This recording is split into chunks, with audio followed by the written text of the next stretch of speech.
स्वप्नावस्था केति चेत् स्वप्नावस्था केति चेत् For the question, what is the dream state?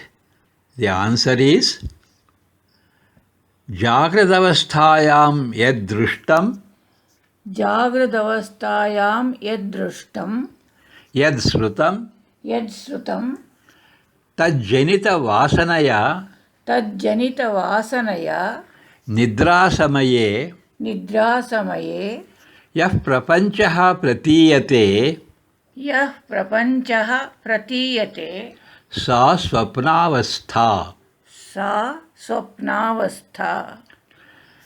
The dream state is that state in which one experiences the world that is projected by the impressions formed out of what was seen or heard in the waking state.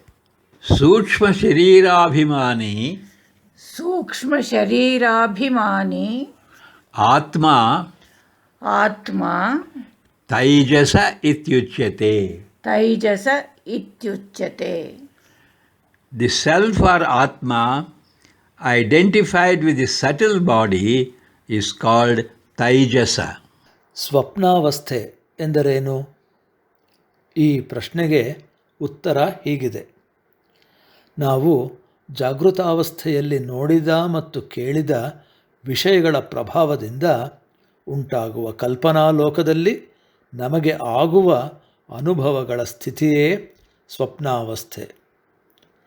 ಸೂಕ್ಷ್ಮ ಶರೀರದೊಂದಿಗೆ ಗುರುತಿಸಿಕೊಳ್ಳುವ ಆತ್ಮವನ್ನು ತೈಜಸ ಎಂದು ಕರೆಯುತ್ತಾರೆ.